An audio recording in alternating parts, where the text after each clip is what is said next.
Story time gênant. Aujourd'hui, je vais vous raconter 3 story time qui s'est passé dans ma vie. Le premier story time, c'est le jour où je me suis chiée dessus devant tout le monde en public. Oh, mais non! Ouais, ça commence un peu fort, ouais, j'avoue que même moi, je ne m'y attendais pas trop. Je vais vous raconter. En gros, c'était quand j'étais au collège. Quelle honte! Mais j'étais en 6e, donc ne vous inquiétez pas. Première story time, donc du coup, je vous la raconte. J'étais au magasin avec ma mère. Et il faut savoir que c'était un mercredi après-midi. Ça veut dire qu'en fait, je suis pas rentrée chez moi entre temps. Et il faut savoir que moi, je déteste aller chier ou pisser au collège. C'est ma phobie, ça me dégoûte, ça me dégoûte. Pour moi, je posais mes fesses dessus, je sortais, j'étais un rat. Un rat.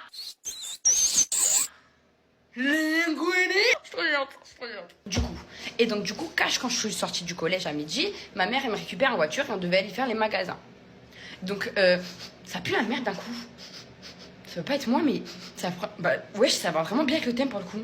Et du coup, faut savoir que déjà, moi, j'habite un peu dans un coin paumé, un peu perdu. Ça veut dire que le temps de voiture jusqu'à le centre commercial, c'était un tout petit peu long, d'accord, hein, ma belle. Donc déjà, quand je suis rentrée dans la voiture pour aller au centre commercial, parce que du coup, on devait manger là-bas et tout, j'avais déjà envie de chier un petit peu, David. J'avais un petit peu cette envie, mais c'était pas si pressante genre. Mais je me suis dit, au calme, oui, je suis en 6e, moi je suis une grande et tout, fini Violetta, fini Chica Vampiro, maintenant je passe dans une autre étape, dans une autre vie, je peux pas me chier dessus, t'as vu, c'est pas possible, j'ai pas des couches pampers qui font pour gamins de 12 ans.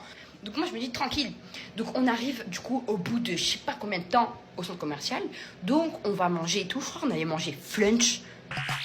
Flunchy bras levés, flunchy bras en l'air. Non mais ma belle, tu me fais quitter le collège pour aller manger flunch, autant manger chez mamie en fait. Bon bref, donc du coup, faut savoir que quand j'avais mangé flunch, je sais pas, j'avais mangé quoi exactement, mais ça avait accentué, ça avait accéléré le processus de merde dans mon cul, genre. Enfin, je sais pas comment vous expliquer, mais j'avais encore plus envie de chier. Mais en fait, dans les centres commerciaux, moi, je savais pas qu'il y avait des toilettes publiques. Donc pour moi, c'était évident que je ne pouvais que chier chez moi. On fait les magasins comme ci, comme ça. En plus, moi, c'est rarement que je fais les magasins avec ma mère. Ça veut dire qu'il fallait que je fasse brûler la carte bancaire. Mais c'est pas la carte bancaire que j'avais fait brûler, mais je pense que c'était les chiottes, enfin le sol en tout cas du magasin parce que j'avais la chambre. Enfin bref, donc du coup, j'explique. On est dans le magasin et tout, on était, je sais pas où, dans un magasin de mon âge, genre H&M, un truc comme ça. Donc on regarde et tout tranquillement.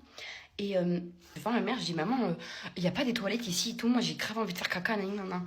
Et elle me dit, bah Lina, c'est pas possible, il n'y a pas des toilettes là. T'attendras à la maison. Et en gros, c'était le dernier magasin. Après, on pouvait entrer pour que j'aille poser mon classico. En bande organisée. Je suis trop gênante. Et bref.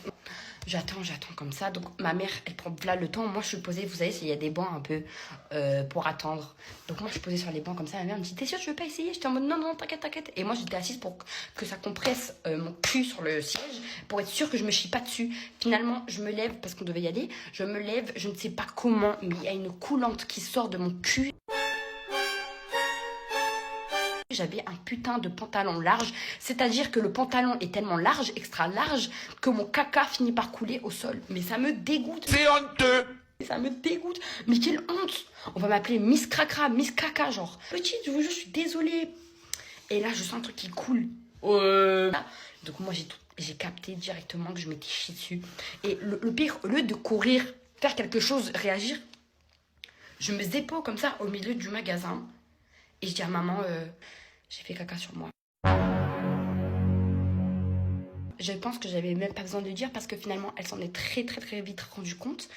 Et elle me prend comme ça, elle me prend par les épaules, elle me dit, mais Lina. Et on cavale, on sort du magasin. Et elle me met à la voiture et elle retourne au magasin pour nettoyer ma grosse merde dans le magasin. Les gens étaient en mode, oh, elle s'est chiée dessus, genre. Genre, t'as vu, il y avait les bébés dans leur berceau, même eux, ils étaient choc-barre que je pouvais encore me chier dessus à ce grand âge. Genre, ma belle. Enfin bref, ça c'était la première anecdote. Si vous voulez savoir comment j'ai fait, en fait, ma mère m'a acheté très vite un pantalon et on est allé aux toilettes publiques du coup du centre commercial qui existait finalement et elle m'a changé le pantalon et elle m'a dit, essuie ta merde. Je me suis regardée dans le miroir des toilettes, j'ai vu une scène de crime, mais du coup c'était vraiment pas rouge, c'était marron caca.